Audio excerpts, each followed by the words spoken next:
لا حول ولا قوة إلا بالله العلي العظيم أعوذ بالله من الشيطان اللعين الرجيم بسم الله الرحمن الرحيم الحمد لله رب العالمين والصلاة والسلام على سید الانبیاء والمرسلین المخاطب بطہ و یاسین سیدنا و نبینا و شفیع ذنوبنا و حبیب قلوبنا و طبیب نفوسنا مولانا ابو القاسم محمد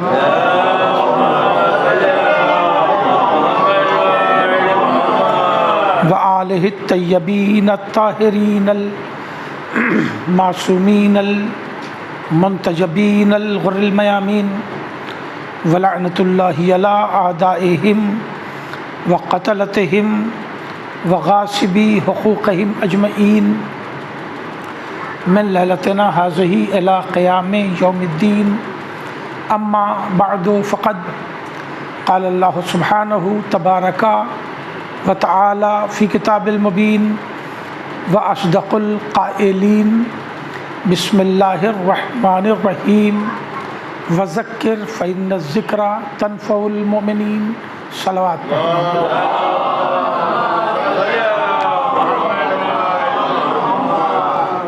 ایک بار سورہ حمد اور 3 بار سورہ توحید کی تلاوت فرما کر جملہ مومنین و مومنات اور علماء کرام اور شہدائے ملت جعفریہ کی روح کو ایصال ثواب کر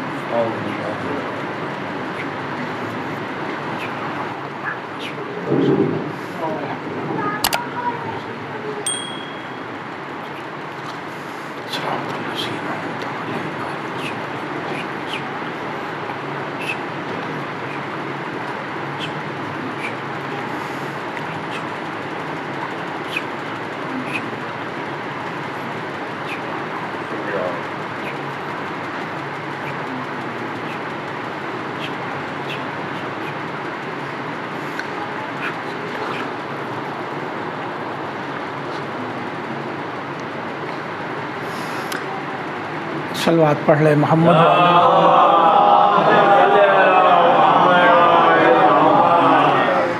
علی عالم صاحب اعلان کرتے ہیں ہمارے کالے امامباڑے کی گھڑی میں تو 9:10 ہو رہے ہیں جب میں گفتگو کا آغاز کر رہا ہوں، اور شاید نہیں بلکہ یقیناً ہم لوگ آج 15-20 منٹ لیٹ ہیں۔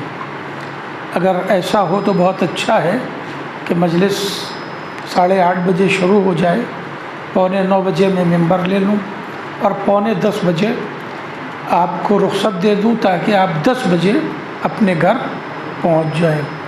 یہی روٹین میں چاہتا ہوں کہ کل سے کر لیا جائے تو یہ 15-20 منٹ کو مینیج کیا جا سکتا ہے۔ سورہ ذاریات کی یہ آیت کا ٹکڑا ہے جسے میں نے عنوان کلام قرار دیا وَذَكِّرْ فَإِنَّ الذِّكْرَى تَنفَعُ الْمُؤْمِنِينَ۔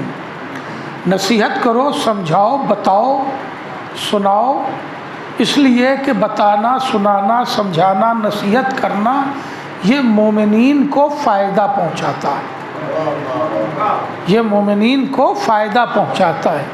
یہاں میں ایک جملہ یہ ضرور عرض کروں گا، یہ قید کہ مومنین کو فائدہ پہنچتا ہے، تنفع المومنین، حالانکہ ہونا چاہیے تنفع الناس، لوگوں کو فائدہ پہنچتا ہے، تو ہر بات کا لوگوں کو فائدہ نہیں پہنچتا، ہر بات کا لوگوں کو فائدہ نہیں پہنچتا۔ اور قرآن کا یہ کہنا کہ تنفع المومنین، بتاؤ، نصیحت کرو، سمجھاؤ، اس لیے کہ یہ سمجھانا، نصیحت کرنا، بتانا مومنین کو فائدہ پہنچاتا ہے، اس کا سیدھے عکس مستوی یہ ہوتا ہے کہ اگر فائدہ نہیں پہنچ رہا ہے تو اسے اپنے ایمان کا جائزہ لینا چاہیے، قرآن کا جائزہ نہیں۔ توجہ ہے، ایک صلوات پڑھے محمد وآل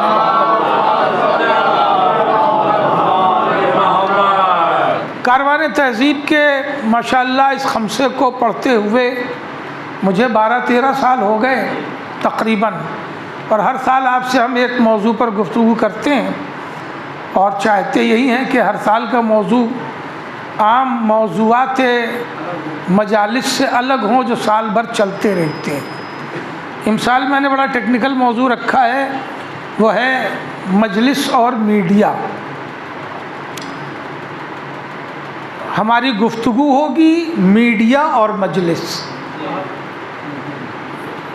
میں خمسے میں آپ سے گفتگو کروں گا میڈیا اور مجلس پر، عنوان دیا ہے مجلس اور میڈیا، اس لیے کہ پہلے لفظ مجلس رکھا گیا تاکہ یہ خیال رہے کہ یہ ہے مجلس ہی، میڈیا کا کوئی کام نہیں ہے۔ توجہ ہے، ایک صلوات پڑھ لیں محمد و آل محمد۔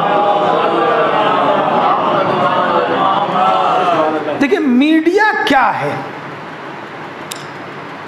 اب اس عہد میں میڈیا سے بڑھ کر کے ایک لفظ آ گیا، سوشل میڈیا۔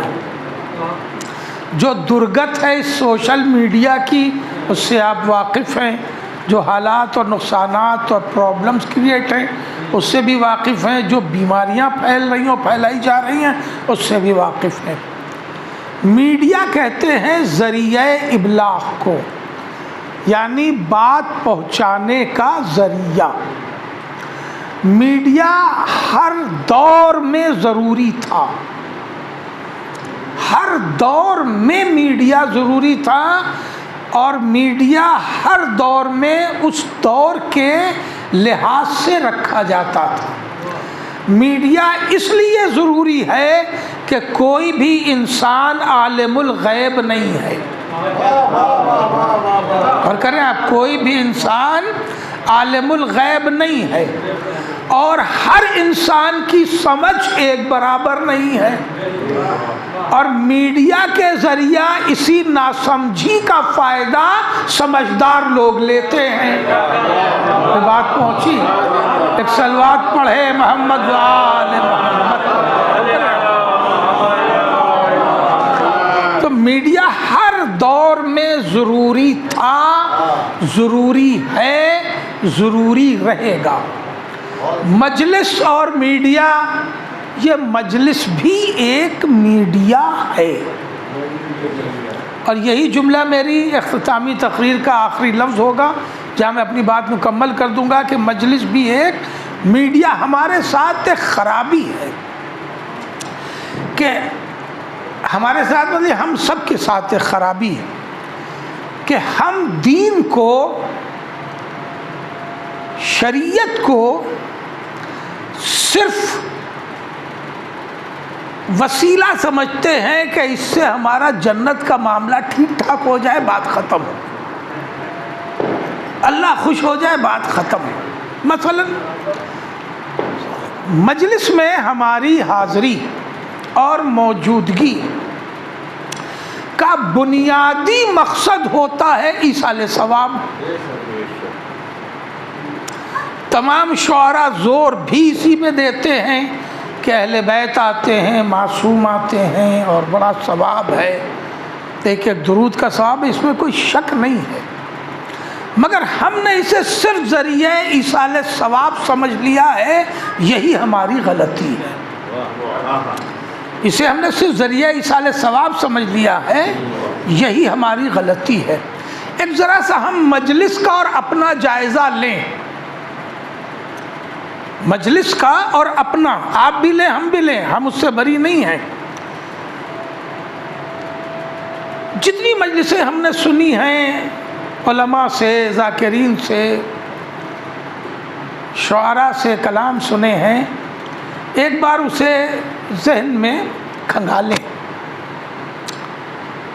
اور پھر یہ غور کریں کہ ہمارے پاس جو دین کی نالج ہے کتنی پڑھی ہے، کتنی سنی ہے۔ بات پہنچ رہی ہے؟ ہم جائزہ لیں کہ ہمارے پاس جو دین کی نالج ہے وہ کتنی پڑھی ہے اور کتنی سنی ہے۔ تو پڑھی ہوئی ہوگی اس میں 10%، سنی ہوئی ہوگی 90%۔ بات پہنچ رہی ہے؟ اب آپ کو اس میڈیا کی اہمیت کا اندازہ ہو گیا؟ 10% ہمارے پاس نالج ہے شریعت کی، دین کی پڑھی ہوئی، 10% نالج ہے، اور 90% ہے سنی ہوئی، اور ہزاروں احسان ہے اس مجلس کا جو ہم یہ کہتے بھی ہیں اور سمجھتے بھی ہیں اور یقین بھی رکھتے ہیں کہ ہر دوسرے مذہب کا ہم جواب دے لیں گے اور دیتے ہیں، یہ پڑھنے کی بنیاد پر نہیں دیتے ہیں، مجلس کی بنیاد پر دیتے ہیں۔ بھائی توجہ ہے، ایک صلوات پڑھے محمد وآل محمد۔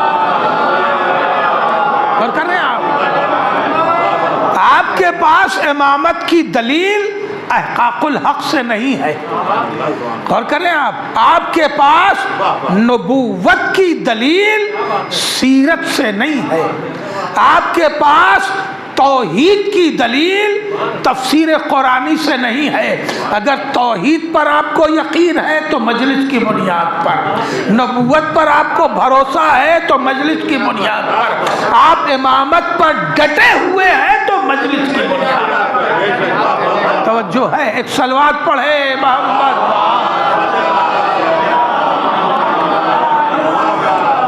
اب آپ نے محسوس کیا کہ یہ مجلس کتنا اہم میڈیا ہے آپ کے لیے، جہاں سے بات یہاں تک چلے آئی، ہماری خرابی کیا ہے؟ اتنا نالج ہمیں مجلس سے مل گیا، مفت میں لینے کے لیے ہم نہیں بیٹھے تھے۔ یہ بات پہنچ رہی ہے؟ یہ نالج ہم لینے کے لیے نہیں بیٹھے تھے، ہم گھر سے نکلے تھے تو یہ طے کر کے نہیں نکلے تھے کہ ہمیں آج مجلس سے کچھ عقیدہ سنوارنا ہے، اور کر رہے آپ کچھ یقین بنانا ہے، کچھ ایمان استوار کرنا ہے۔ ہم اس نیت سے نکلے تھے کہ ثواب ہو جائے گا، میزبان بھی خوش ہو جائے گا جس نے مدعو کیا ہے، اللہ بھی خوش ہو جائے گا کہ ہم مجلس میں آئے ہیں، اہل بیت بھی خوش ہو جائیں گے کہ ہم امام حسین پر رونے آئے ہیں، اور یقیناً اس کی جزا سے ہماری آخرت بھی بن جائے گی۔ ہم آئے تھے ثواب کی نیت سے، احسان مجلس کا ہے کہ اس نے ہمیں عالم بنا کے بھیج دیا۔ بھائی توجہ ہے، ایک صلوات پڑھے محمد۔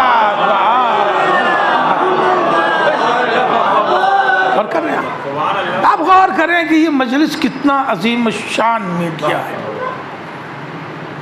کتنا عظیم الشان ہے۔ پھر میں اس جملے پہ آ جاؤں کہ ہماری خرابی کہاں پر ہے۔ خرابی یہاں پر ہے کہ ہم اپنی شریعت کے معاملات کو بعنوان ثواب انجام دیتے ہیں، کہیں یہ نیت ہوتی ہے اللہ خوش ہو جائے، کہیں یہ نیت ہوتی ہے اللہ کہیں ناراض نہ ہو جائے۔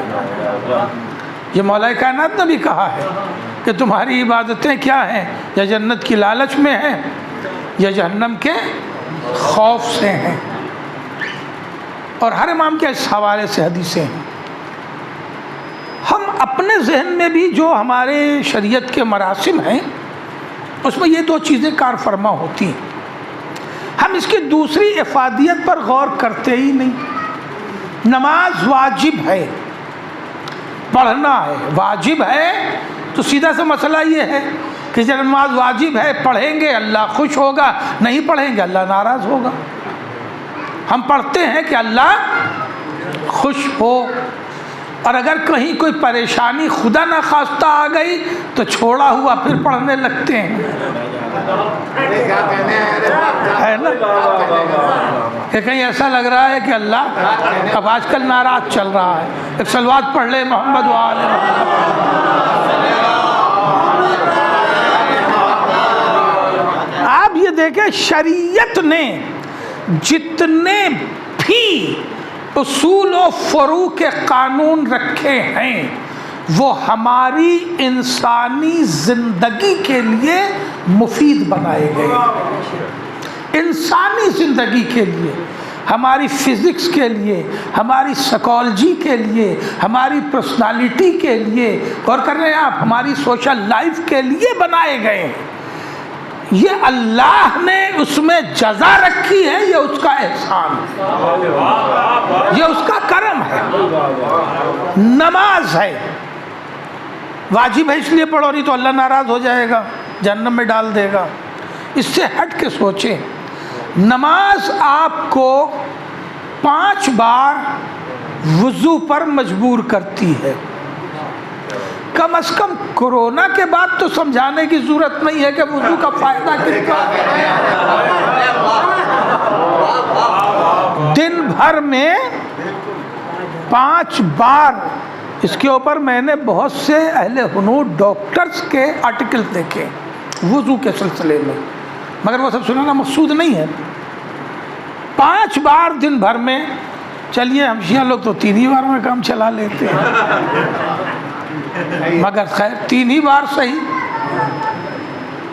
ہاتھ دھلتے ہیں کلائیوں تک، پھر کلی کرتے ہیں، پھر ناک میں پانی ڈالتے ہیں، اس کے بعد پھر چہرہ دھلتے ہیں، پھر کوہنیوں سے ہاتھ دھلتے ہیں، اس کے بعد سر کا مسح کرتے ہیں، پیر کا مسح کرتے ہیں، اور کر رہے ہیں آپ۔ اس سے ہم کتنے بیکٹیریا سے اپنے کو آزاد کر لیتے ہیں، یہ کسی ڈاکٹر سے پوچھئے، کسی ریسرچر سے پوچھئے کہ ہم اپنے کو کتنے بیکٹیریا سے نجات دے دیتے ہیں، کتنی بیماریوں سے اپنے کو نجات دے دیتے ہیں۔ ہم جو وضو کرتے ہیں، چہرے کے اوپر پانی ڈالتے ہیں، ہاتھ پھیرتے ہیں اور کر رہے ہیں آپ، مگر وضو کی طرح سے ہو، یہ نہیں کہ بھائی ایسے ہی ڈالا اور کھینچ دیا۔ جو قانون ہے اس کے تحت کہ ہر جگہ پانی پہنچ جائے۔ یہ جو ہم چہرے کا مساج کرتے ہیں وضو کے ذریعہ، اس سے ہمارے چہرے کا نہ صرف یہ کہ حسن بڑھتا ہے، بلکہ خون کی روانی بھی چہرے میں بڑھتی ہے۔ اور کر رہے ہیں آپ، یہ جو ہم ہاتھ کو دھوتے ہیں، اس کا فائدہ بھی خون کی روانیوں کے لیے ہے۔ نماز کے لیے اللہ نے خالی، پوری مجلس آج کی نماز پہ ختم ہو جائے گی، مجھے ختم نہیں کرنا ہے کیونکہ یہ 5 ہی ہے، 50 مجلس نہیں ہے۔ صلوات پڑھے محمد و آلہ۔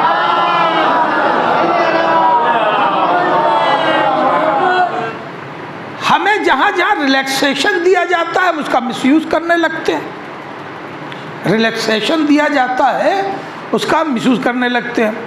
کہہ دیا بھئی نماز آپ کی ظہر کی مغرب سے پہلے تک ہو سکتی ہے، تو ہم کبھی 3:30 بجے پڑھتے ہیں، کبھی 4:30 بجے پڑھتے ہیں، کبھی 5:30 بجے، کبھی 5:45 بجے، کبھی 12:30 بجے۔ یہ اصول نہیں ہے۔ غور کریں آپ، نماز کا سب سے پہلا فائدہ یہ ہے کہ وہ انسان کو پنکچول بناتی ہے، وقت کا پابند بناتی ہے۔ اور یہ آپ بہتر جانتے ہیں کہ جو انسان وقت کا پابند ہو جائے وہ کبھی زندگی میں ناکام ہو ہی نہیں سکتا۔ آپ سوچئے کہ نماز ہماری کتنی اہم ہیبٹ کو جو ہے وہ کریٹ کر رہی ہے، ڈیولپ کر رہی ہے۔ پہلا فائدہ نماز کا ہے کہ یہ ہمیں وقت کا پابند بناتی ہے۔ کیوں؟ اذان ہوئی صبح کی، نہیں اٹھنے کا جی چاہ رہا ہے، اٹھنا پڑے گا۔ غور کریں آپ، ظہر کی اذان ہو گئی تب کہیں نہ کہیں سے ہمیں ٹائم نکالنا ہی پڑے گا، چاہے آفس میں ہو کہیں ہو، فوراً فکر لگے گی نا کہ ہمیں نماز پڑھنی ہے۔ مغرب کی اذان ہوئی پھر فوراً فکر ہوگی ہمیں نماز پڑھنی ہے۔ یہ عادت انسان کی جب بن جائے، جب یہ ہو جاتا ہے ارے پڑھ لیں گے، تو پھر یہی عادت ہر کام میں آ جاتی ہے۔ اور کریں آپ، یہی عادت پھر ہر کام میں آ جاتی ہے، جس کی وجہ سے ہمارا سوشل اسٹیٹس خراب ہوتا ہے۔ اب ان سے کیا کرے، وہ تو ٹائم کے پابندی نہیں ہے، کوئی وعدہ وفائی نہیں کرتے ہیں، لیکن جو نماز کا پابند ہوگا وہ پھر پابند ہر کام میں ہوگا۔ اور کریں آپ، فزیکلی ہمیں فائدہ پہنچاتی ہے۔ کس کس فائدے کو بتائیں؟ حکم ہے حدیثوں میں کہ طویل سجدہ کیا کرو۔ سب سے کم ٹائم ہم سجدے میں دیتے ہیں، سب سے کم ٹائم ہم سجدے میں دیتے ہیں. جب ہم پڑھا کریں تو ہم ہی سمجھا کیجئے. ایک صلوات پڑھ لیں محمد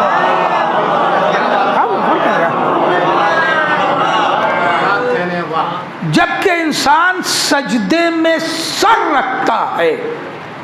آپ جا کے پوچھئے میڈیکل سائنس سے یا یوگا والوں سے، اور کر رہے ہیں آپ، یا آپ ان سے پوچھئے جو فیزیو تھراپسٹ ہیں. یہ 3 شعبے ہیں جو آپ کو یہ بتائیں گے. جب انسان سجدے میں سر رکھتا ہے پورے اصول سے، تو پھر سرکولیشن آف بلڈ جو ہے وہ دماغ کی طرف بڑھ جاتا ہے.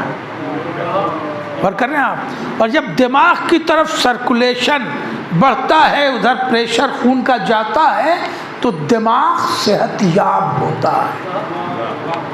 اور کر رہے ہیں آپ، نماز اس فائدے کے لیے ہے. ہم نے اسے کھٹا کھٹ اس لیے مار دیا کہ اللہ خوش ہو جائے اور ہمارا کام پورا ہو جائے. اور کر رہے ہیں آپ، اور کر رہے ہیں آپ. روزہ ہے، 1 سال میں 30 دن کا روزہ. اب کسی نیوٹریشن سے جا کے پوچھئے، یعنی شعبوں کا نام لینا پڑتا ہے اس لیے کہ مولوی کے کہے پہ لوگ یقین ذرا کم کرتے ہیں. ایک صلوات پڑھ لے محمد.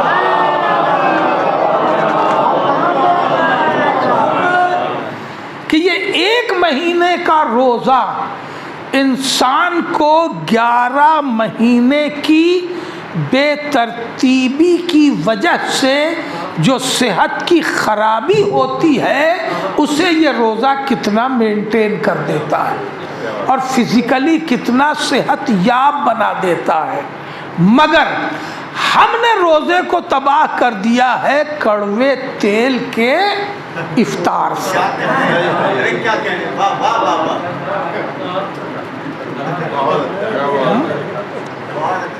صلوات پڑھ لے محمد والے.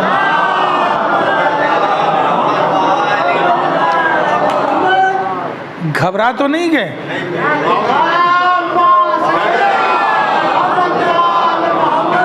ہے نا، گھگنی مست ہے. یہ پڑھنا تو اب ضروری کیونکہ رمضان تو ایک دم سامنے ہی رکھا ہوا ہے نا.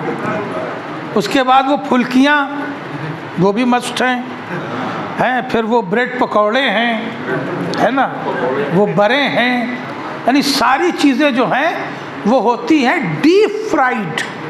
شیلو فرائیڈ بھی نہیں چلے گی تو ذائقہ نہیں آ رہا ہے نا. سب ڈیپ فرائیڈ ہونا چاہیے جو ڈوب کے تلا گیا ہو. تو جب وہ ڈوب کے تلا ہوا شکم میں جائے گا تو پھر یہ روزہ آپ کو کیا فائدہ پہنچائے گا؟ روزہ ہے نفس کشی کا نام، شکم پوری کا نام نہیں ہے. بھائی بات پہنچ رہی ہے؟ روزہ بنایا گیا ہے نفس کشی کے لیے، شکم پوری کے لیے نہیں بنایا گیا. ہم اسے الٹ دیتے ہیں. بہت سے لوگوں نے مجھ سے یہ بھی کہا کہ مولانا رمضان میں تو میرا 1 کلو وزن بڑھ جاتا ہے. بھائی کیسے؟ بھائی 11 مہینے تو ہمیں آفس کی وجہ سے بے ترتیب رہتا ہے معاملہ، مگر رمضان میں ماشاء اللہ ہے سحری اور افطار ہے تو اگر 3 پاؤ کا بھی ہے تو 1.5 کلو تو پر ڈے ہے. ایک صلوات پڑھ لے محمد وا.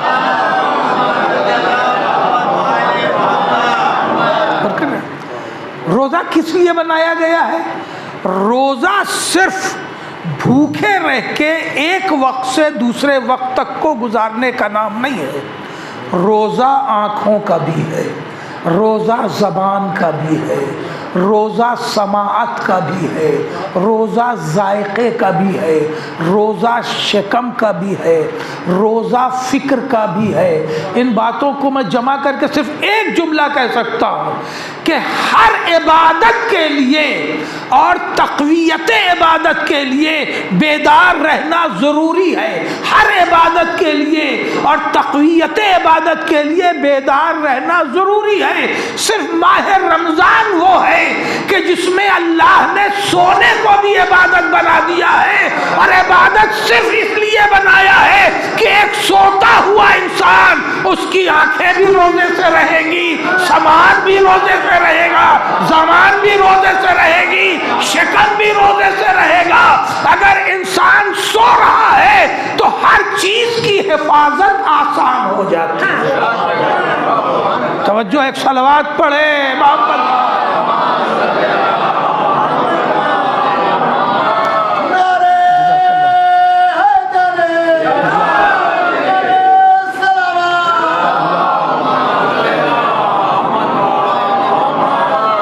یہ دو چیزیں ہیں، نماز اور روزہ، ہماری فزکس کے لیے۔ اسے ہم نے صرف سمجھ لیا اللہ کی عبادت کے لیے، قطعاً نہیں۔ یہ ہماری جسمانی صلاحیتوں کو مینٹین کرنے کے لیے، ڈیولپ کرنے کے لیے بنائی گئی ہے۔ پھر مستحب روزے بھی اسی لیے رکھے گئے ہیں تاکہ اس میں تم ریہرسل کر لو، پریکٹس کر لو۔ اور کر رہے ہیں آپ، اس لیے مستحب روزے رکھے گئے۔ اس کے بعد دو عبادتیں اور ہیں، خمس کی، زکوٰۃ کی۔ یہ دونوں عبادتیں کاہے کے لیے ہیں؟ آپ کا پیسہ اللہ کھاتا ہے، رسول اللہ کھاتے ہیں، امام کھاتے ہیں؟ نہیں کھاتے۔ زکوٰۃ بھی اللہ کے لیے، خمس بھی اللہ کے لیے۔ یہ دونوں چیزیں کیوں بنائی گئی ہیں؟ یہ بنائی گئی ہیں آپ کی سوسائٹی کو مینٹین کرنے کے لیے، آپ کو آپ کے گھر اور سماج کو سنبھالنے کے لیے بنائی گئی ہے۔ اللہ نے ایک قانون ہے اللہ کا، اللہ مانگتا اسی سے ہے جسے پہلے دیتا ہے۔ نئی بات پہنچی؟ یہ قانون الہی ہے کہ اللہ جسے پہلے دیتا ہے اس کے بعد مانگتا ہے۔ جسے عقل و شعور دیا ہے نماز اسی سے مانگی ہے، جسے صحت دی ہے روزہ اسی سے مانگا ہے، جسے استطاعت دی ہے حج اسی سے مانگا ہے، جسے جسمانی صحت مندی دی ہے جہاد اسی سے مانگا ہے۔ لنگڑے سے، اندھے سے، اپاہج سے جہاد نہیں مانگا ہے، غریب سے حج نہیں مانگا ہے، بغیر زمین و جائیداد والے سے زکوٰۃ نہیں مانگی ہے۔ سال بھر میں اگر بچت ہے تو خمس مانگا ہے، بچت نہیں ہے تو خمس نہیں مانگا ہے۔ اب اگر اللہ دے کے مانگ رہا ہے تو کیا ظلم کر رہا ہے؟ توجہ ہے، ایک صلوات پڑھ لے محمد۔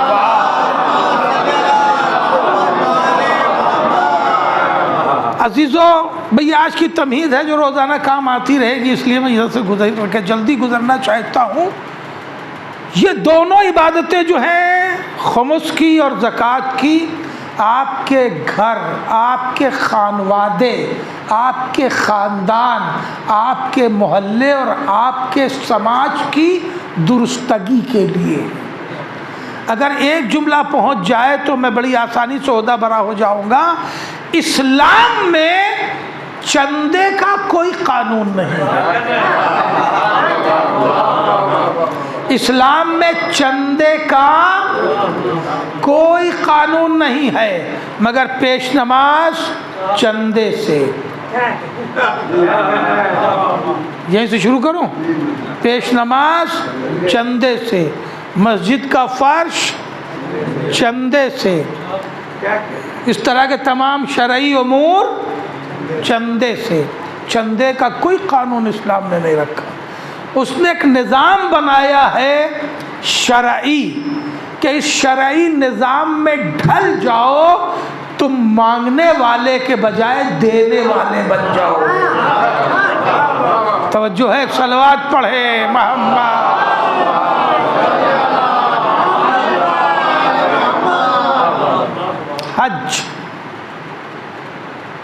حج کائے کے لیے ہے؟ ذرا حج کو غور سے دیکھیے تو کچھ عجیب سی چیز معلوم ہوگی.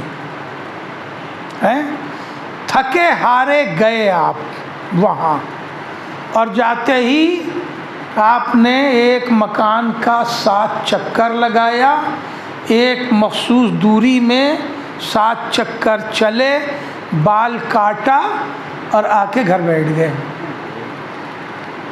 یہی ہے حج، یہ عمرہ ہو گیا آپ کا. اس کے بعد پھر آپ اٹھے، دن بھر عرفات میں رہے، مثلا رات بھر مزدلفہ میں رہے، اس کے بعد 3 دن مینا میں آرام سے لیٹے خراٹے لیٹے رہے، اور اس کے بعد پھر وہاں سے اٹھے تو آئے 7 چکر لگایا آپ نے، اور پھر 7 بار دوڑے، قربانی بھی کر کے آئے، دمبا ذبح کر دیا، حج ہو گیا. ہو گیا حج. ملا کیا؟ مکان کے چکر لگانے سے کیا مل گیا؟ بیچ میں گئے جب مینا میں 3 دن رہے، کہا بھائی دن بھر سو، کچھ پڑھنے کا نہیں، پورے حج میں کچھ پڑھنے کا نہیں ہے صاحب، خاموشی سے یہ عمل کر لیجیے آپ کا حج ہو جائے گا. پڑھتا ہے آدمی صرف اپنے نفس کی بلندی کے لیے، اللہ کی قربت کے لیے، ہے نا. وہ قربت کے لیے جو اذکار ہیں وہ صرف حج میں نہیں ہے، وہ یہاں بھی ہیں. یہی اذکار آپ وہاں کر لیں، ذرا وہاں دل زیادہ لگتا ہے، بھائی اتنی سی بات ہے. ورنہ اذکار ہے ہی نہیں حج میں. جو میں نے بتایا اتنے ہی میں ایک عمرہ ہو گیا، ایک حج ہو گیا، تمام ہو گیا. اور کر رہے ہیں آپ. پھر یہ 5 لاکھ روپیہ اللہ نے کہا خرچ کرا دیا صرف اتنے کے لیے، ایسا نہیں ہے. حج اللہ کا میڈیا پلیٹ فارم، حج اللہ کا بنایا ہوا میڈیا پلیٹ فارم ہے، جس کا الہی قانون کے تحت استعمال نہیں ہو رہا ہے، سعودی قانون کے تحت استعمال ہو رہا ہے. اس میڈیا کا سعودیہ عرب پورا فائدہ اٹھا رہا ہے، جسے اللہ نے قائم کیا تھا. صلوات پڑھ لے محمد.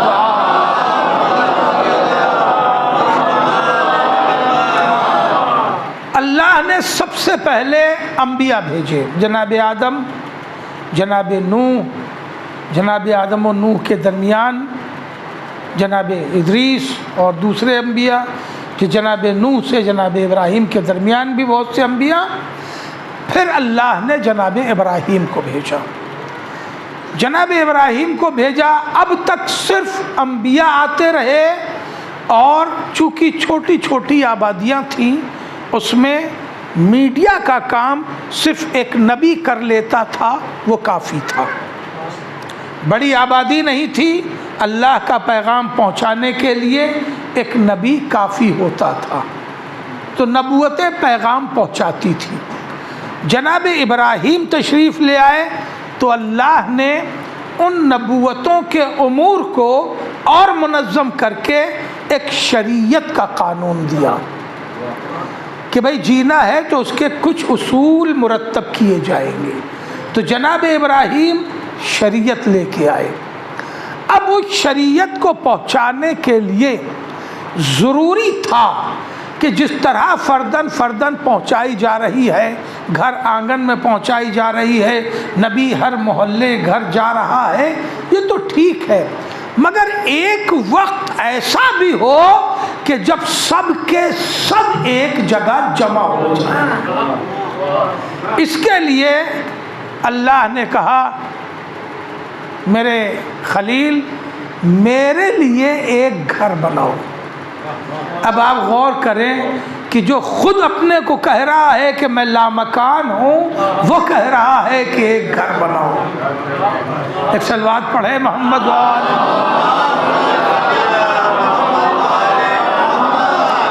اور اسی گھر کا سب کو طواف کرنا ہے.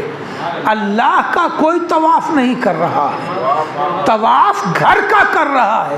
یا اللہ تو ہے نہیں، تو ہر جگہ موجود ہے، یہ گھر کا چکر لگوانے کا فائدہ کیا ہے؟ قدرت آواز دے کہ ہم دیکھنا یہ چاہتے ہیں کہ میری مانتے کتنا۔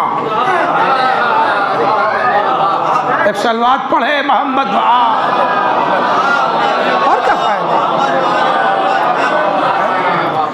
آپ دیکھیں سارے امور میں اللہ نے یہی قانون رکھا، نماز کا وقت دیا، سجدے کا رخ دیا، حج کا مقام دیا، روزے کا مہینہ دیا۔ کتنا منظم اللہ نے آپ کو کیا، اور کر رہے ہیں آپ، دن کے اعتبار سے آپ کو منظم کیا، مہینے کے اعتبار سے آپ کو منظم کیا، تاریخ کے اعتبار سے آپ کو منظم کیا۔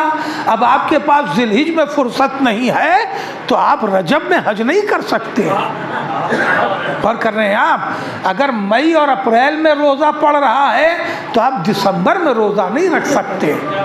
دیکھیے آپ کو کتنا ہر اعتبار سے منظم کیا، دن کے اعتبار سے، وقت کے اعتبار سے، مہینے کے اعتبار سے، موسم اور زمانے کے اعتبار سے، جگہ کے اعتبار سے۔ پہلے دن کے ساتھ وقت کے ساتھ منظم ہو، پھر دن کے ساتھ منظم ہو، پھر مہینے کے ساتھ منظم ہو، پھر استطاعت ہو جائے تو جگہ کے ساتھ منظم ہو جائے۔ اب پھر آؤ جگہ پر جہاں ہمارا خلیل تمہیں بلائے گا، اور کر رہے ہیں آپ۔ اسی لیے ہر جانے والا صدائے لبیک بلند کرتا ہے، لبیک لبیک لا شریک لک۔ لبیک یعنی ہم آئے، بلا کون رہا ہے؟ بلا کون رہا ہے؟ جملہ پہنچے گا، بیدار ہیں جو آپ لبیک کہہ رہے، کون بلا رہا ہے؟ کہ اللہ آواز دے رہا ہے کعبے میں سے؟ نہیں، اللہ کی آواز نہیں آ رہی ہے۔ آج سے 5000 سال پہلے ایک نبی نے آواز دی تھی، دنیا آج تک لبیک کہہ رہی ہے۔ بھائی توجہ ہے، ایک نبی نے 5000 سال پہلے آواز دی تھی کہ آؤ بندگان خدا اللہ کے گھر کی طرف، تو ہر آنے والا لبیک لبیک لکا لا شریک لکا لبیک کی آواز دے کے بڑھ رہا ہے۔ اگر 5000 سال پرانی صدائے خلیل پر عالم اسلام لبیک کہہ کے اللہ کی طرف بڑھ سکتا ہے تو ظلم کے خلاف حسین نے آواز دی تھی حل من ناصر ینصرنا، تو ہم کیوں نہ آج کہیں لبیک یا عباد اللہ؟ توجہ،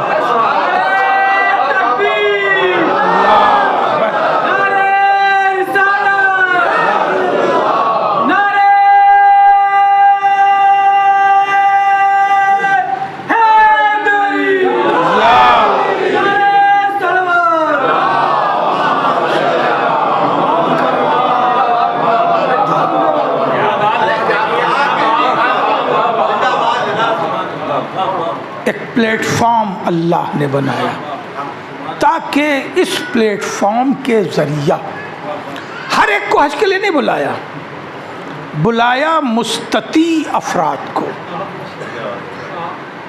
یہ پالیسی سمجھ میں آ رہی ہے؟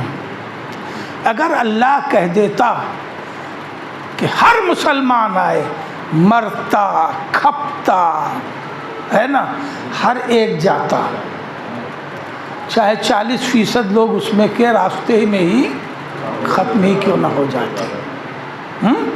ایسے بھی حج ہوئے، ایسے بھی حج ہوئے ہیں۔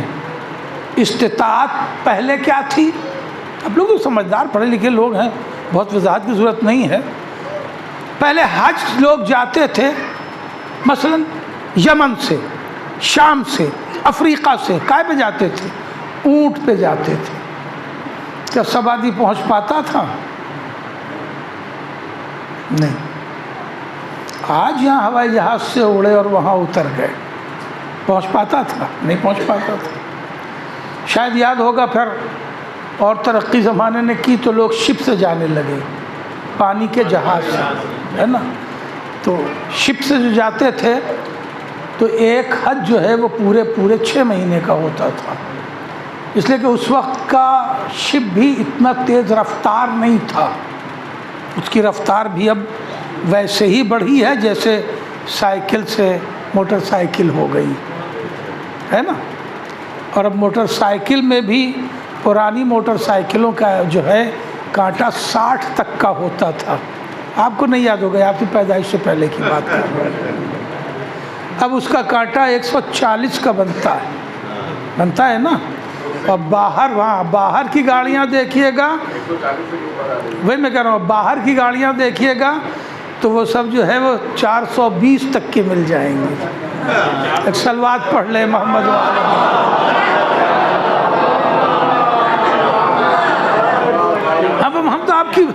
ہم تو آپ کی بیداری ہی چاہتے ہیں، اور کیا چاہتے ہیں. اور کر رہے ہیں آپ. تو ظاہر ہے کہ اب سڑکیں بھی ویسی بن رہی ہیں. تو جب 60 تک کی اسپیڈ تھی موٹر سائیکل میں تو ایکسیڈنٹ جو ہے وہ سال میں 1 سننے میں آتا تھا. اب 140 کی جو بن گئی ہے تو ہر دن ایک ایکسیڈنٹ آپ کو اخبار میں مل جائے گا. یہ حد سے بھی ہیں. تو میں عرض کر رہا تھا سارے جہاز بھی نہیں پہنچتے تھے، بھرے شپ بھی حجاج کے ڈوبتے تھے. تو اگر اللہ سب کو بلاتا، اس فلسفے کو سمجھیے، سب کو بلاتا تو سب جاتے چاہے جان دے دیتے. اللہ نے سب کو نہیں بلایا. صلوات پڑھ لیں محمد والے.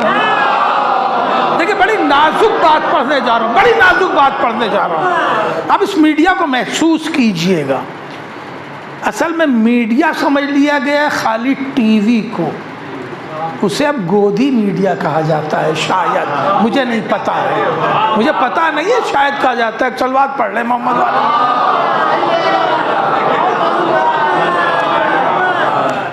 اللہ کا پہلا کریٹ کیا ہوا میڈیا ہے مقام حج،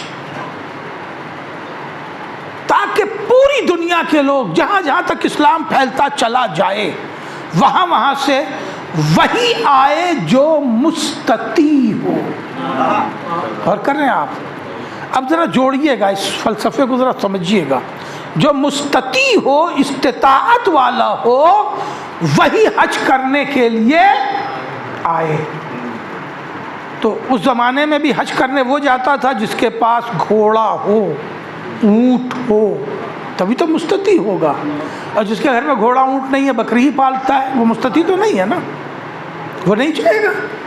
جو گائے اور بھینس پالتا وہ تو مستطیع نہیں ہوگا. اور گھوڑا بھی عام گھوڑا نہ رکھتا ہو تبھی مستطیع ہوگا. راستے کا سفر کا خرچ بھی رکھتا ہو تب مستطیع ہوگا. کاش میں بات پہنچا سکوں جلدی سے. تو جو مستطیع ہوگا وہ جائے گا، اور جو مستطیع ہوگا وہ اپنے محلے کا غریب نہیں ہوگا. فلسفہ سمجھیے. جو مستطیع ہوگا وہ اپنے محلے کا غریب نہیں ہوگا، وہ صاحب حیثیت ہوگا، چاہے وہ لکھ پتی ہو چاہے کروڑ پتی ہو. اس سے آگے کی گنتی مجھے آتی نہیں ہے، مگر وہ مستطیع ہوگا. وہی آتی نہیں اس کے آگے کی گنتی ہے نا. جو وہی ہوگا مستطیع، جو لکھ پتی ہو کروڑ پتی ہو وہی مستطیع ہوگا. تو جو مستطیع ہوگا اور حج کرنے جا رہا ہے تو خمس بھی نکالتا ہوگا، زکوٰۃ والا بھی ہوگا. تو اگر زکوٰۃ اور خمس نکالتا ہوگا، اگر خمس زکوٰۃ کھاتا رہا ہے تو اس پیسے سے حج بھی نہیں ہوگا. بات سمجھ میں آ رہی ہے؟ اسی لیے اکثر لوگ جو حج کرنے جاتے ہیں، کیا پڑھوں کیا چھوڑ کے بڑھ جاؤں، وہ سب سے پہلے مولانا کے پاس آتے ہیں کہ بھائی اتنی رقم ہے، اس کا پہلے خمس نکال دیجئے تب ہم حج کرنے کے لیے جائیں. اور کریں آپ. تو میں ادھر جانا نہیں چاہتا. مستطیع ہے تو خمس بھی نکالتا ہوگا، زمیندار ہوگا تو زکوٰۃ بھی نکالتا ہوگا. مستطیع ہے، بزنس کرتا ہے، فارمنگ کرتا ہے تو وہاں سے بھی اگر زکوٰۃ کے قانون میں آتا ہے تو وہ نکالتا ہوگا. خمس نکالتا ہے تو اپنے غریب اعزا کو بھی دیتا ہوگا، اپنے محلے والوں کو بھی غریب دیتا ہوگا. زکوٰۃ دیتا ہے تو محلے کے غربا کی کفالت بھی کرتا ہوگا۔ اب جو غربا کی کفالت کیا ہوا وہ مستطیع صاحب حیثیت حج پہ جائے گا اور حج سے کوئی اہم پیغام الہی لے کے آئے گا تو ان غریبوں تک پہنچائے گا، اور وہ اس لیے مانیں گے کہ وہ صاحب حیثیت ہے۔ فلسفہ سمجھ میں آیا؟ ایک صلوات پڑھے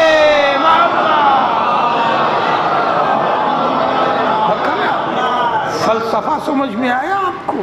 یہ میڈیا پلیٹ فارم کیوں اللہ نے حج کا بنایا تھا؟ تاکہ وہاں سے اسلامی پالیسیز، پیغامات الہی اور ظلم و جبروت کے خلاف منظم ہونے کا سلیقہ دیا جا سکے، اور اپنی بات ایک ہی وقت میں ساری دنیا میں بغیر کسی الیکٹرانکس یا پرنٹ میڈیا کے پہنچائی جا سکے۔ یہ بات پہنچ رہی ہے؟ کیا کوئی سال ایسا جاتا ہے کہ بریلی سے کوئی نہ جاتا ہو؟ جاتے ہیں، لکھنؤ سے نہیں جاتے، بنارس سے نہیں جاتے، جونپور سے نہیں جاتے، مگر مسئلہ یہ ہے کہ وہ پلیٹ فارم بھی کیپچر کیا جا چکا ہے۔ اگر وہ پلیٹ فارم کیپچر نہ کیا گیا ہوتا تو یہ پیغام آج اسی طرح پہنچ رہا ہوتا جیسا اللہ چاہتا تھا۔ ایک صلوات پڑھ لے محمد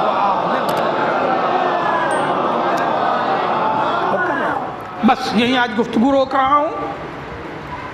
تو یہ جو اللہ نے میڈیا پلیٹ فارم بنایا پہلا، وہ تھا حج کا پلیٹ فارم، تاکہ لوگ آئیں۔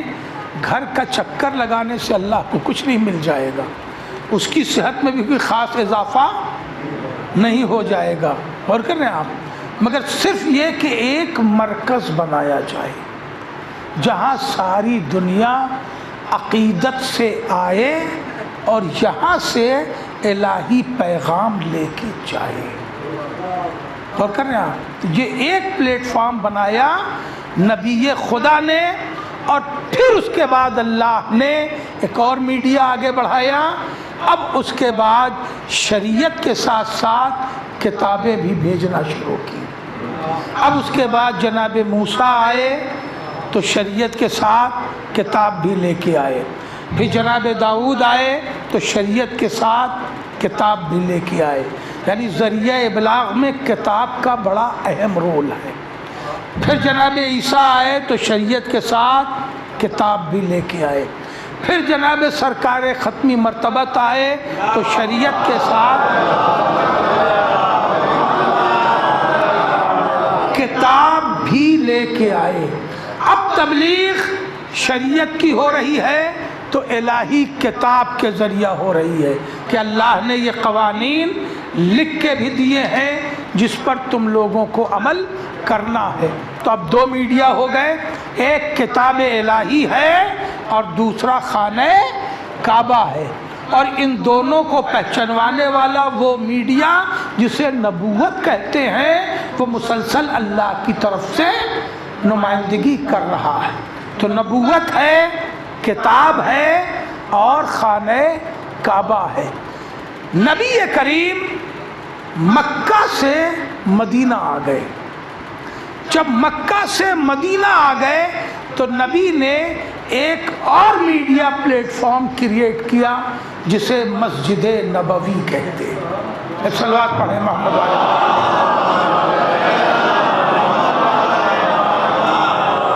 کبھی حج میں تو تم سال میں ایک بار جاؤ گے، مگر اب ضرورتیں زمانے کی بڑھ چکی ہیں، انسانیت بہت زیادہ ارتقا پذیر ہو چکی ہے، آبادیاں دنیا کی بڑھ چکی ہیں، لہٰذا اب جو ہے اس میڈیا کو اور ملٹی پلائی کیا جائے، بڑھایا جائے۔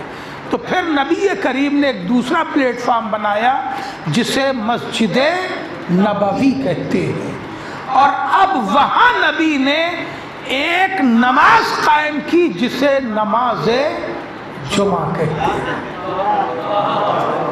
دیکھیں آپ کو مربوط کس طرح سے کیا گیا. ایک نماز ہفتے میں قائم کی جسے نماز جمعہ کہتے ہیں. دیکھیں نماز جمعہ پہ میں کئی تقریریں اس امام بارگاہ میں کر چکا ہوں, کئی زاویوں سے.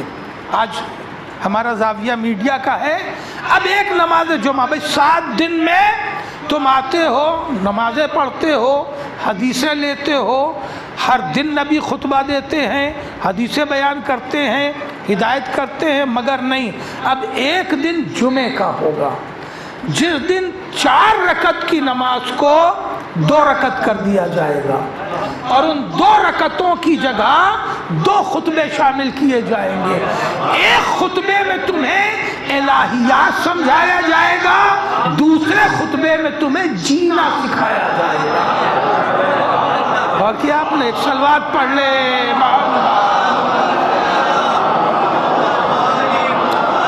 آپ نظام شریعت دیکھ رہے ہیں, ایک خطبے میں صرف الہیات, توحید کیا ہے, رسالت کیا ہے, نبوت کیا ہے, امامت کیا ہے, فلسفہ قیامت کیا ہے, اصول دین کے بعد فروع دین کی حیثیتیں کیا ہیں, نماز کا فلسفہ, روزوں کا فلسفہ, یہ تمہیں مسلسل ایک خطبے میں الہیات سکھایا جائے گا, بتایا جائے گا. بھئی اب کیوں بتا رہے ہیں؟ کہ اس لیے کہ جتنا تمہیں بتایا جاتا ہے اس کا 70% تم بھلا دیتے ہو. دیکھیں 100% کوئی یاد رکھ ہی نہیں سکتا. یہ بھی اللہ کا دماغ کے لیے قانون ہے کہ وہاں اللہ نے آٹومیٹک ڈیلیٹ سسٹم رکھا ہے, ورنہ یہ موبائل ہینگ کر گیا نا. ایک صلوات پڑھ لے.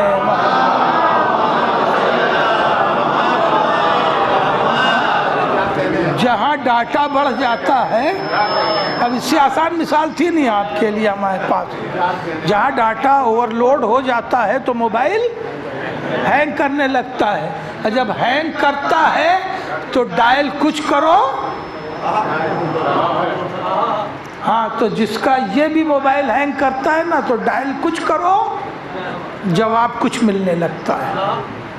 ہوتا ہے نا ایسا. تو اسی لیے اللہ نے یہاں ایک آٹومیٹک سسٹم رکھا ہے ڈیلیٹنگ کا. بھائی یہ اللہ کا احسان ہے, کرم ہے, ورنہ انسان دماغی طور پر بھی ہوسناک ہے, دماغی طور پر بھی ہوسناک ہے. اب بھائی وقت ختم ہو رہا ہے, اچھا کھانا ہے اگر تو میں آپ کو تو نہیں جانتا, میں تو 2-4 لقمہ زیادہ کھا لیتا ہوں.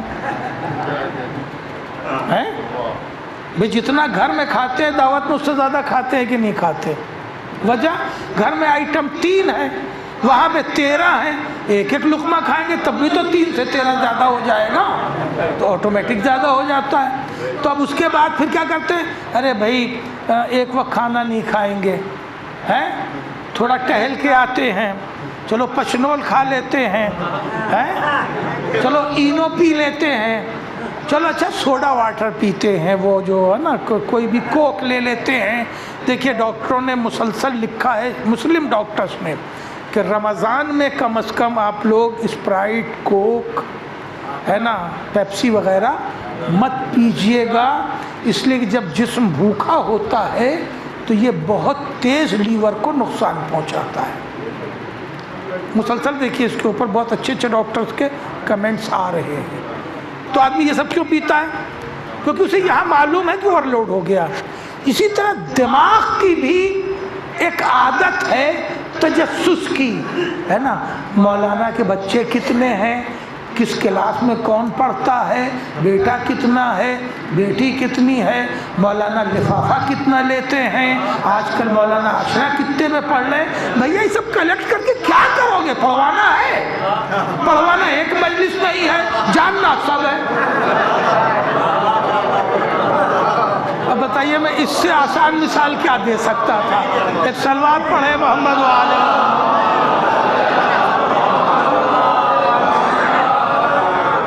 ہم تو آپ کی بیداری چاہتے ہیں.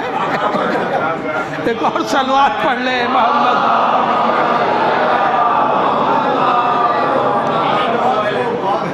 ہے نا. تو اس طرح سے دماغ میں بھی ایک ہوس ہے. شکم کی ہوس کے لیے تو آپ پی لیتے ہیں اسپرائٹ، مگر یہ دماغ میں جو آپ نے ایکسٹرا بھر لیا اس کے لیے کیا کرتے ہیں؟ کچھ کرتے ہیں؟ نہیں کرتے. یہ اس کا کرم ہے کہ اس نے وہاں ڈیلیٹ سسٹم رکھا ہے نا. اور اس کا اندازہ ایسے ہوا کہ کچھ لوگ ہر سال پوچھتے ہیں مولانا آپ کے بچے کتنے ہیں، ہے نا. تو اس سے سمجھ میں آتا ہے کہ یہ آٹومیٹک ڈیلیٹنگ سسٹم ہے کیا. اللہ پڑھ لے محمد بھائی، وقت اب ہے نا. تو جب ہمارے معاملات میں یہ ہے ڈیلیٹنگ سسٹم، تو مجلس بھی کسی کو 70% نہیں یاد رہ سکتی.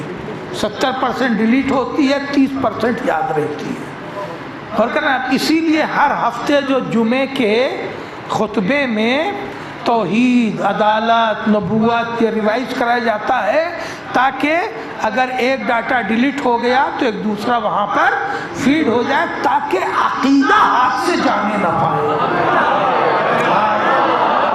ایک صلوات پڑھے محمد تاکہ عقیدہ ہاتھ سے جانے نہ پائے. دوسرا خطبہ رکھا گیا ہے معاملات حیات کے لیے، کیونکہ روزانہ زندگی میں کوئی نہ کوئی نیا ڈیولپمنٹ ہوتا ہے.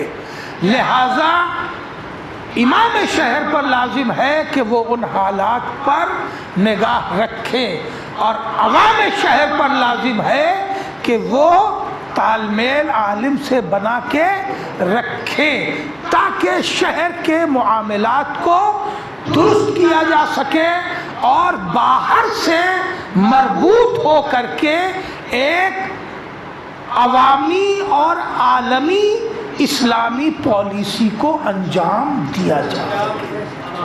اس لیے یہ ایک میڈیا رسول نے بنایا جسے مسجد نبوی کہتے ہیں. توجہ ہے.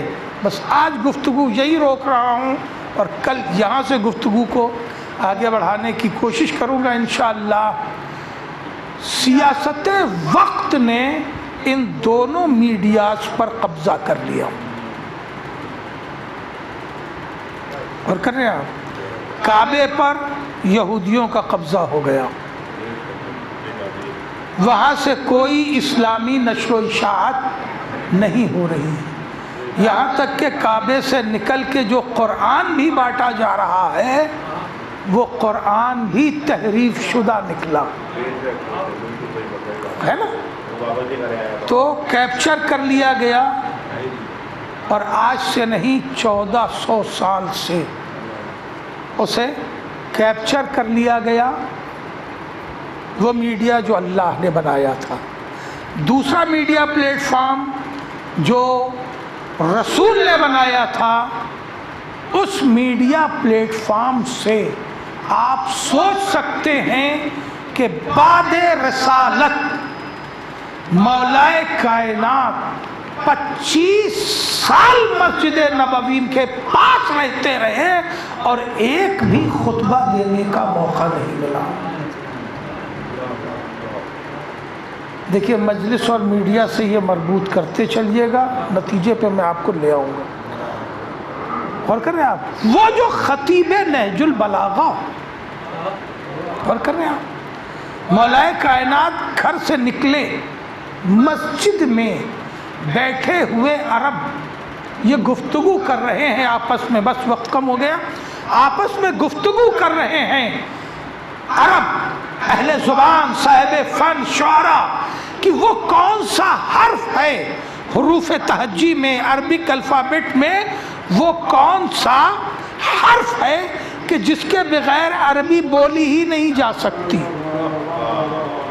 تو سب نے من جملہ فیصلہ کیا کہ الف کے بغیر عربی بولی نہیں جا سکتی، بے کے بغیر بولی جا سکتی ہے، تے کے بغیر بولی جا سکتی ہے، ای کے بغیر بولی جا سکتی، الف کے بغیر عربی بولی نہیں جا سکتی.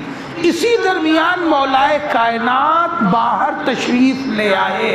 کبھی کیا بات ہو رہی ہے کہ یا علی ابھی گفتگو ادب کے حوالے سے، زبان کے حوالے سے ہو رہی تھی کہ کوئی بھی عرب نہ گفتگو کر سکتا، نہ لکھ سکتا، نہ پڑھ سکتا، نہ بول سکتا اگر الف کا استعمال نہ کرے۔ بغیر الف کے عربی بولی ہی نہیں جا سکتی۔ ایکسٹمپور مولا کائنات نے خطبہ بلا الف دے دیا، ایکسٹمپور۔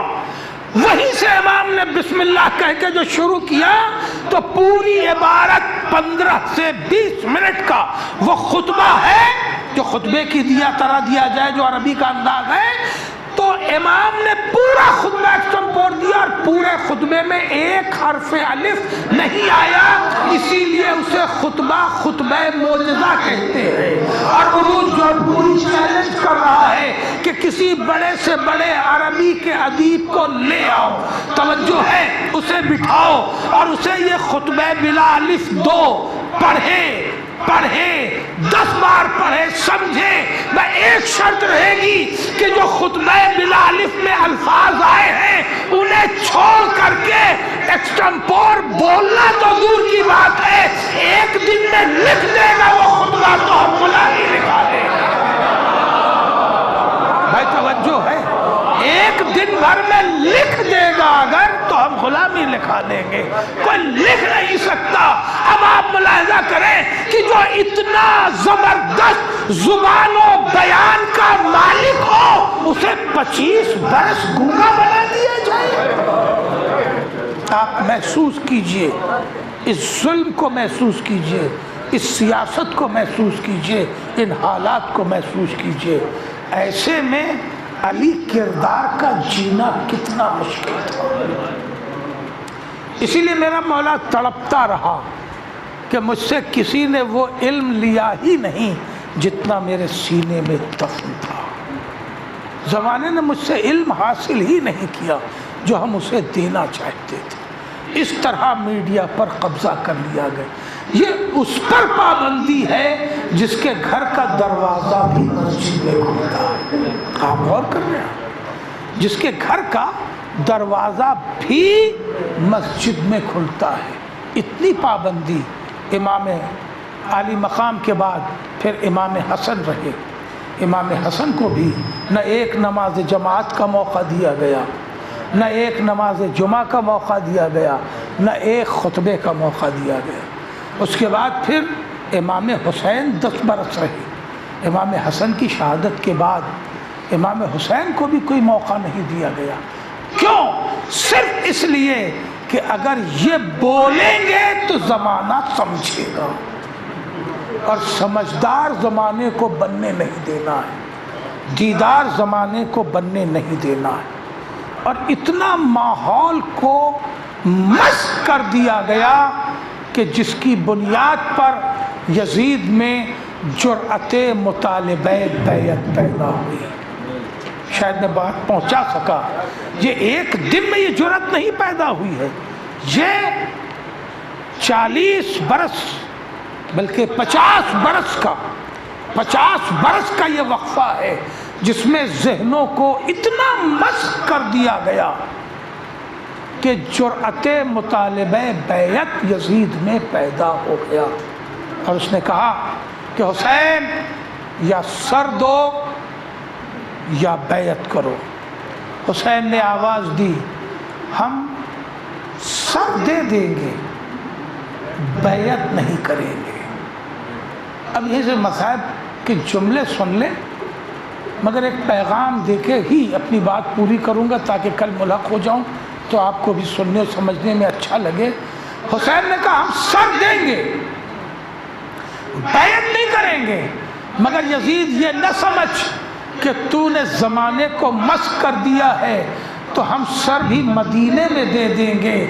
ہمارے نانا نے یہ بتایا ہے میڈیا بنایا کیسے جاتا ہے، ہمارے نانا نے بتایا ہے کہ میڈیا بنایا کیسے جاتا ہے، ہمارے نانا نے بتایا ہے پیغام پہنچایا کیسے جاتا ہے۔ یزید سر دیں گے مگر مدینے کی گلیوں میں نہیں دیں گے کہ پچھلے قتل کی طرح مدینے کی گلیاں قاتل کا چہرہ چھپا لے۔ جملہ پہچانو، جملہ پہچانو. ہم مدینے کی گلیوں میں نہیں دیں گے سر کہ پچھلے قتل کی طرح مدینے کی گلیاں اور اس کی دیواریں قاتل کا چہرہ پہچان چھپا لیں. ہم ایسی جگہ سر دیں گے جہاں نہ قاتل چھپنے پائے گا نہ مقتول چھپنے پائے گا. حسین نے کربلا کا انتخاب کیا. بس حسین نے تیاری کر لی. وقت مکمل ہو گیا عزیزو، 1 گھنٹے ہو گئے. 1 گھنٹے زیادہ پڑھنے کا ارادہ آج بھی نہیں تھا، لیکن تمہید واقعی کچھ لمبی ہو گئی اپنے مجموعے کو ساتھ لانے کے لیے. حسین نے کربلا کا سفر طے کر لیا اور پیغام دے دیا. عباس گھوڑے خرید لو، ناقے خرید لو، اماریاں خرید لو، چھولداریاں خرید لو، خیمے خرید لو. اس لیے کہ اتنے بڑے سفر کا انتظام کسی کے گھر میں نہیں ہوتا تھا جتنا بڑا سفر حسین کر رہے ہیں. اور کر رہے ہیں آپ 100 افراد کا سفر ایک ساتھ، وہ بھی ایسا سفر کہ جس میں حسین کو واپس نہیں آنا. کبھی حسین کے سفر کو محسوس کیجیے. حسین 28 رجب کو 67 ہجری کو نکلے ہیں اور مکہ پہنچے ہیں 3 شعبان کو، اور 3 شعبان سے 9 ذی الحجہ تک مکہ میں رہے. اب کیوں رہے کل عرض کروں گا یا کسی دن. 3 شعبان سے 9 ذی الحجہ تک مکہ میں رہے ہیں امام حسین علیہ السلام. سفر کے لیے حکم عباس کو دے دیا. عباس نے اہتمامات شروع کر دیے. یہی سے سن لو مصائب عزیزو. آج یہ خبر زینب کو لگ گئی، میرا بھیا مدینہ چھوڑ رہا ہے. عزیزو بس یہی ہے، یہی لفظ ہے چند مصائب کے. کیوں؟ اس لیے کہ جناب زینب کو امام حسین نے بلایا نہیں تھا کہ بہن میں جا رہا ہوں میرے ساتھ چلو. اس لیے کہ بہن کو حسین رخصت کر چکے ہیں، اور شریعتاً بھی حسین جانتے ہیں کہ زوجہ کا ذمہ دار شوہر ہوتا ہے، بھائی نہیں ہوتا. رخصت کر چکے ہیں، اس لیے زینب کو بلایا نہیں کہ بہن میں جا رہا ہوں. بہن کو یہ خبر لگی کہ میرا بھیا جا رہا ہے تو زینب آ گئی. آنے کے بعد کہا بھیا سنا ہے تم مدینہ چھوڑ رہے ہو. کہا ہاں ماں جائی، اب مدینے میں یہ ہمیں رہنے نہیں دیں گے. کہا بھیا تم اکیلے نہیں جاؤ گے، بھیا میں تمہیں اکیلے نہیں جانے دوں گی. نانا کا داغ ہم نے سہا، اماں کا داغ ہم نے سہا، بابا کا داغ ہم نے سہا، بھیا کا داغ ہم نے سہا. اب حسن کی شہادت کے بعد میں کوئی غم اٹھانا نہیں چاہتی. بھیا میں تمہیں اکیلے جانے نہیں دوں گی. آئی عبداللہ کے پاس اور آوازی عبداللہ تمہیں معلوم ہے میرا بھیا جا رہا ہے، میرے بابا نے تم سے کچھ شرائط یاد رکھے تھے. عبداللہ زینب بھیا کے بغیر جی نہ پائے گی. جناب عبداللہ نے کہا نہیں مجھے یاد ہے، مجھے ساری باتیں یاد ہیں جو میرے چچا نے بتائی تھیں. بنت علی آپ ضرور جائیں گی. جناب زینب چلی آئی وہاں سے بھیا کے گھر اپنا سامان لے کے. ایک جملہ عرض کر دوں، جناب اون محمد مدینے سے ساتھ نہیں تھے. امام حسین نے اون محمد کو بلایا اور بلانے کے بعد کہ یہ مسائل کی جزیات ہیں جو اکثر بچے نہیں جانتے اس لیے پڑھ دیا کرتا ہوں. بلایا اور کہا دیکھو اون محمد تمہاری ماں ہمارے ساتھ جا رہی ہے، تمہارا بابا بہت بیمار ہے، میرے لاڈلو اپنے بابا کا خیال رکھنا، ایسا نہ ہو کہ انہیں کوئی کمی محسوس ہو، انہیں کوئی تکلیف ہو. اون محمد کو چھوڑ کر کے اور شہزادی زینب کو لے کے امام حسین نکلے ہیں. سفر میں تاریخ لکھتی ہے کہ شہزادی زینب ماں جائے کے گھر بھیا کے گھر آ گئیں اس کے بعد ہر بیوی کا اہتمام کیا، رباب کو سنوارا، لیلا کو سنوارا، سب کے سامان جمع کیے، سب کو الماری میں بٹھایا، اور اس کے بعد جب جناب زینب نکلنے آئی، یہ منظر محسوس کر سکتے ہو تو کر لو۔ روایت بتاتی ہے کہ ناقے بٹھائے جاتے تھے، ایک ایک بی بی آتی تھی، محمل میں بیٹھتی تھی، ناقہ آگے بڑھا دیا جاتا تھا۔ یہ ناقہ صدر دروازہ امام حسین پر قبیلہ بنی ہاشم کے مرکزی گھر پہ تھا، ناقہ محلے سے باہر لے جایا جاتا تھا، یعنی بنی ہاشم کا محلہ جو کہلاتا تھا۔ اس کے بعد دوسرا ناقہ بٹھایا جاتا تھا، دوسری بیوی کا ناقہ بڑھا دیا جاتا تھا۔ شہزادی زینب نے سب کو بٹھا دیا، اس کے بعد ایک بار اپنے گھر کو خالی ہوتے ہوئے دیکھا، آواز نکلا، اب تمہارا چراغ جلانے والا کوئی نہیں ہے۔ اجرکم اللہ، خدا کسی غم میں نہ رلائے سوائے غم امام مظلوم میں۔ ہذا دعویٰ